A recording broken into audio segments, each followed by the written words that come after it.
Hello! Welcome po ulit sa ating pagpapatuloy sa ating pag-aaral dito sa Book of Mark. Ito na po tayo sa chapter 2, beginning verse 13 hanggang verse 17. Ito po yung segment natin this time.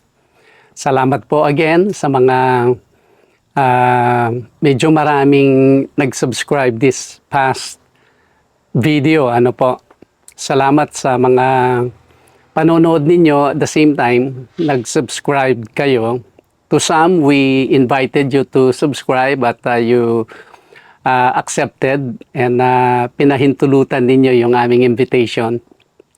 Mga friends natin, and many are not even acquaintance with us, pero for your following and your appreciated support by subscribing ay salamat po again.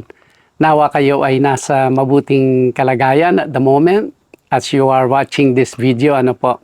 Sige. Beginning verse 13 ng chapter 2 of Book of Mark. Let me read. Then he went out again by the sea, and all the multitude came to him, and he taught them. As he passed by, he saw Levi, the son of Alphaeus, sitting at the tax office. And he said to him, "Follow me." So he arose and followed him. Yun muna po ang ating itatakel, then we'll continue sa 15. Now, number 1 is continue yung ministry ng ating Panginoon. At again, ang sabi po dito, all the multitude came to him and he taught them. So far, 2 beses na nating nakita na-encounter itong teaching them. One, preaching them. Nung nandun yung, I think, 2 videos ago. Tama, 2 videos ago. Now, ang idea po dito ay I can see that the Lord Yeshua, He is more into teaching people about the kingdom of God. Ayan, napaka-importante yung nagkakaroon po tayo ng understanding, at best, right understanding kung ano po talaga ang tinuturo o sinasabi ng Biblia. Yun na nga, kasi pag teaching ay medyo, I will say, matibay. Matibay po pag you were taught more than nagulat ka lang. Yung presentation of the gospel nowadays, lalo na nung, I think it was in the 80s, marami po yung pananakot more than yung teaching them about the love of God. Now, marami naman ngayon na nagpupunta sa church. Ang every individual na nagpupunta sa church po, ay meron silang preconceived ideas kung sino ang Diyos at ano yung gusto ng Diyos sa kanila. At sino itong Diyos na pinoform nila sa kanilang kaisipan, sa kanilang puso. Actually, they create their own God. Many people, they do. Now, pag nandyan po sila, at nag-fail po tayong tinuruan natin sila kung ano talaga ang salita ng Diyos at kung sino talaga si Yahweh according sa kanyang sinasabi, the way He introduced, the way He wants people to know Him. Ang mangyayari dyan ay hindi man kahit many years na nag-a-attend o nasa church ang tao, hindi man niya lubusang makikilala si Yahweh more than dun sa iniisip niya kung sino si Yahweh. Ayun, kaya napaka-importante na teaching the people about His Word, about His kingdom, about Yahweh and everything. I-teach po natin sila more than dun sa ginugulat natin sila. Alam po natin, pag nagulat lang yung tao at makita natin nag-a-attend ng church, pag hindi na siya gulat ay aalis na yan. Pero pag ang naturuan, pag siya ay nakakilala ng tamang pagkakilanlan sa Panginoon, mahirap pong, alisin sa fellowship yan. Hindi mo mababaklas yung kanyang kaligtasan. Pwede siyang mag-iba ng church, pero yung kanyang belief will remain dahil naturuan siya. Anyways, continue natin. May encounter ng Panginoong Yeshua ngayon, si Levi o Levi na isang tax collector. Let me see. Levi, ano po? Alright. Now, ang sabi sa verse 14, as he passed by, he saw Levi, the son of Alphaeus, sitting at the tax office. And he said to him, follow me. So he arose and followed him. Now, si Levi ay isa siyang tax collector. Let's put a little study sa mga tax collectors during the time ng ating Panginoong Yeshua. During this time na nangyayari yung kanyang earthly ministry. Ang mga tax collectors, i-classify natin sila sa dalawang klase. Una, may mga chief tax collectors. Ang nangyayari po kasi dyan, ang Rome, pag gusto niyang mag-collecta ng tax sa isang community, sa isang city, ay kukuha sila ng census. Magse-census dyan, requirement, kahit saan ka man, dapat kang pumunta sa sa city mo, sa town mo, para to let them know na ikaw ay part ng community yon or nung town na iyon. Kaya nga po yung if you read yung birth of Christ account, ay magkakaroon ng census, kaya bumalik sila sa Bethlehem dahil dun yung kanilang hometown. Now, ang idea ng census, para malaman kung ilan yung mga tao, ilan yung mga bata, adult, and everything. After nun, ay yung data o yung listahan ay makakarating sa Rome, mapifigure out na nila kung how much tax ang pwede nilang makuha dun sa isang community yon. Ang gagawin nila, kung ang tax na makuha nila, let's say 500,000, ay i-offer nila ngayon, pupunta ngayon sa bidding. Yung bidding, yung mga cheap tax collectors, ay yung mahikaya, siyempre. Magbibid sila kung 500,000 ang pwedeng makuha ng Rome dyan, pero kung ang mga Romans pa ang magta-tax, too many manpower. Marami po silang mga tauhan na gagalaw pa. Pero ang makukuha lang nila 500,000. Okay? So ngayon, ang i-open nila sa bidding, eto ngayon ang mga cheap tax collectors, magbibid sila kung anong area. Kung sino yung pinakamataas na bid. Halimbawa, may nagbid ng 300,000, may nagbid ng 400,000. Siyempre, yung pinakamataas hindi mo na ibibid yung 500,000 kasi may mga tauhan kang gagalaw din. Yung overhead, ika nga, babayaran mo sila. Now, kung sino yung nanalo, ay let's say may nanalong 400,000. O yan, basta ibigay mo sa Rome 400,000, wala nang labor ang Rome. Di na siya magpapadala ng mga tauhan niya, mga soldiers niya. Though bibigyan kanila ng kapangyarihan. Pag hindi nagbayad ang isang required na magbayad ng tax, dito ngayon papasok ang mga Romans. Yung soldiers nila, pwede kang ma-aresto and everything. May in trouble ka. So yun yung kapangyarihan ng mga tax collectors behind nila, yung kapangyarihan ng Rome. Pag nanalo ang isang tax collector, let's say na panalo niya 400,000, ang pwede niyang i-tax doon.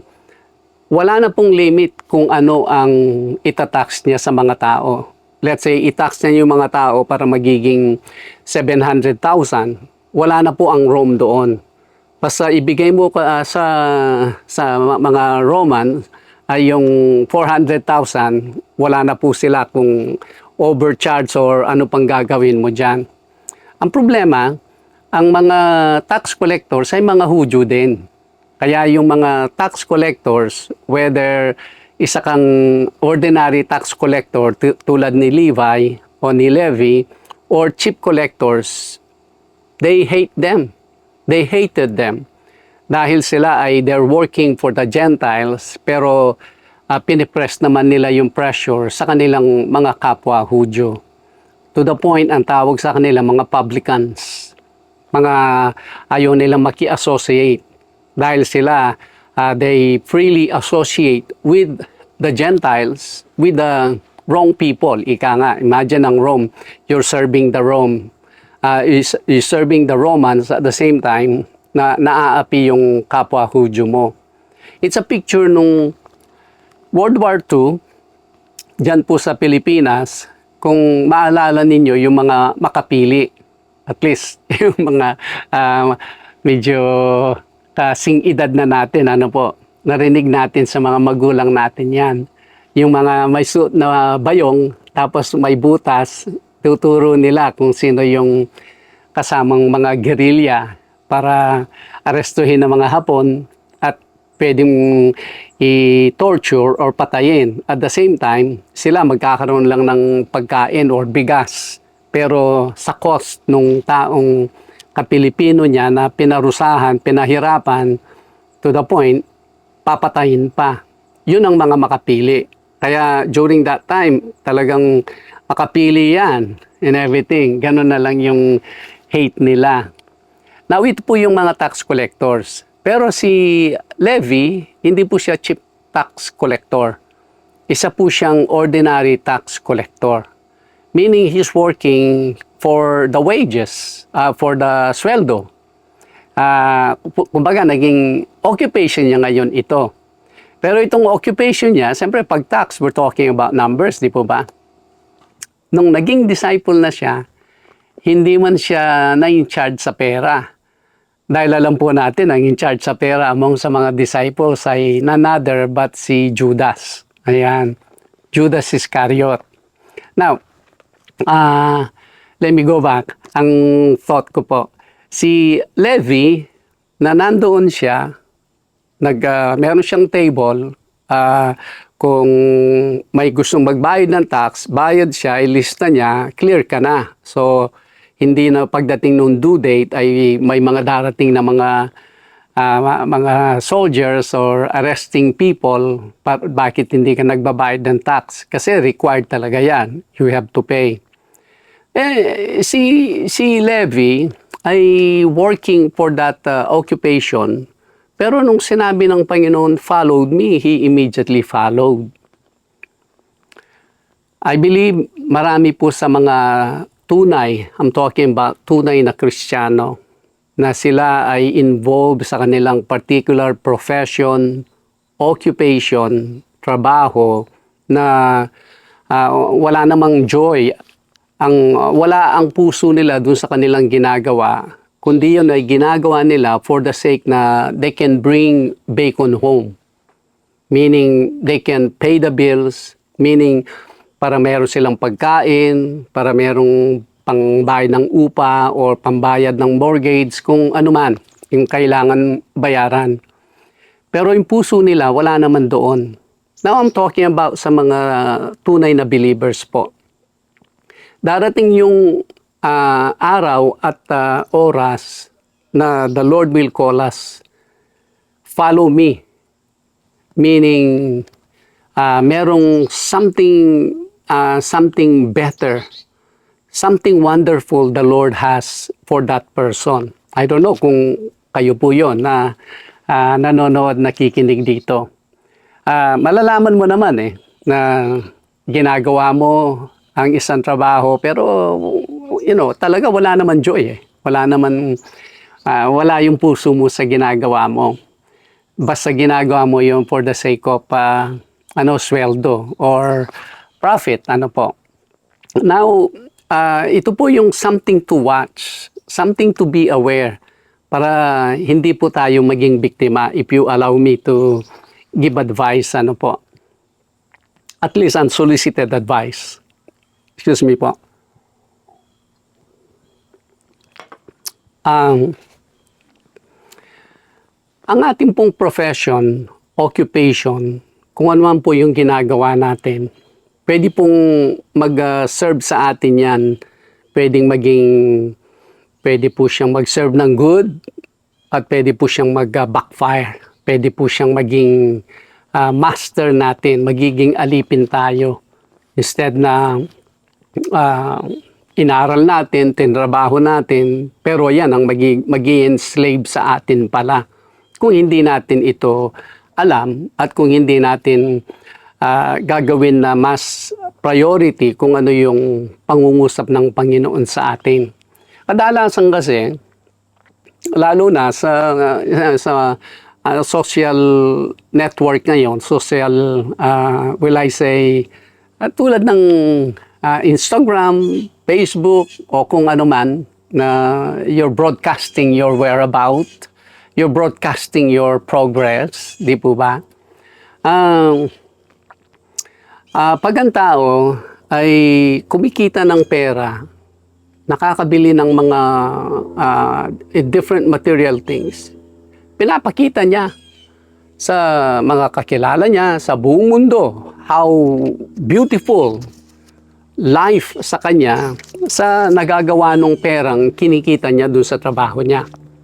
At times naman, yung promotion, na-announce din yan, praise the Lord, at ako'y na-promote. Praise the Lord, ay puro gano'n ng dating.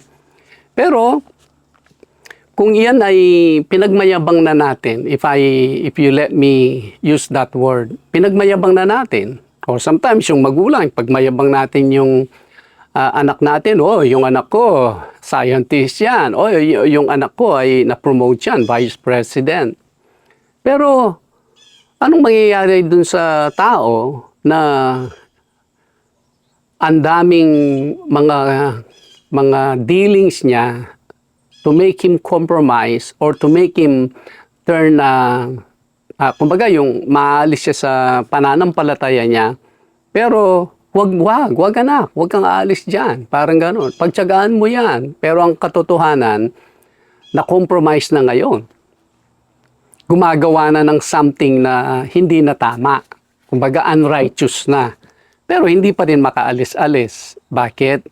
Dahil po binroadcast natin. Pinagmayabang na natin kung ano yung naidudulot ng trabahong yon. Well, gawin po natin yung i-utilize natin ang occupation natin, profession natin in yung tama, ano po. Kahit ano pa yung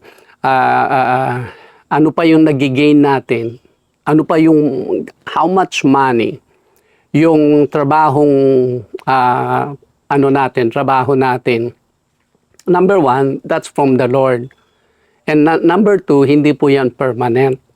Number three, we do not put our value because of that work or occupation.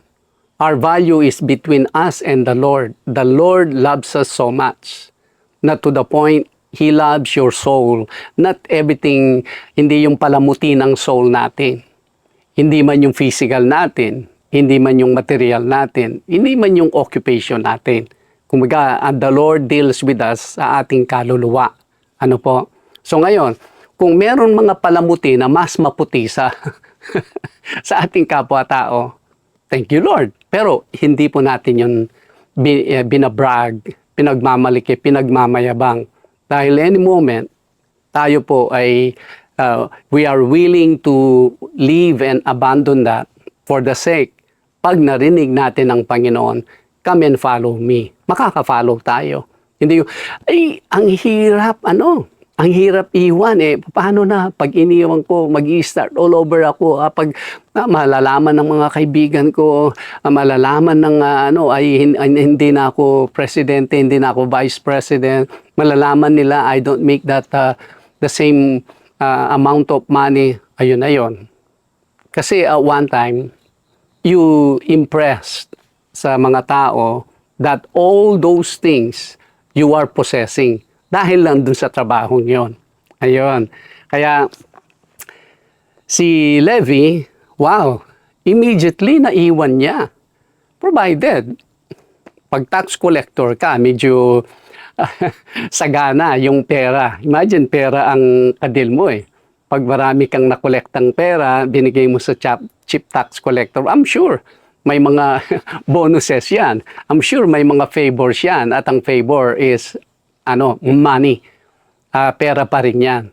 May imagine ganun kasagana, pero nung tinawag siya ng Panginoon, sabi niya, I will read again, beginning verse 14. As he passed by, he saw Levi, the son of Alphaeus, sitting at the tax office, and he said to him, follow me. So he arose and followed him. Siguro, I will end po dito dahil so much dito sa beginning 15 hanggang 17. We will do this po even tomorrow. Itong 15 to 17. Now, let me conclude po. Marami po sa atin, like I said, katulad po natin si Levi, tax collector, pero ang puso niya wala po doon. Ginagawa lang niya for the sake na, kumbaga, hanap buhay niya. Pero wala talaga doon yung puso niya. Kundi bilang Kristiyano, ang puso natin is we eye yung araw na nagagamit ang lakas natin, ang talino natin, all the good things about us, yung talent natin, skills natin, yung gifts natin na nagagamit sa Panginoon. We're looking forward for that day. Kahit gaano pa kaganda ang trabaho natin. Kasi hindi po tayo tinawag para magtrabaho eh. Tayo tinawag para maglingkod. Meron naman nagtatrabaho at the same time naglilingkod sila. Praise God. You find your spot. Pero kung hindi, let us prepare lang ourselves dun sa araw na in this manner you can really maximize ang buhay na nagagamit tayo ng Panginoong Diyos. Think, let's go back kina Daniel, Meshach, Shadrach, and Abednego. Sila po ay cream of the crop sa mga young people na na-invade ng Babylonia. Tinitrain sila para maglingkod sa hari, para ibigay yung kanilang talino, yung kanilang kakayahan para maglingkod sa hari. Pero sila hindi po nila ginawa yun. Ganon din ang ginagawa ng mundong ito at the moment.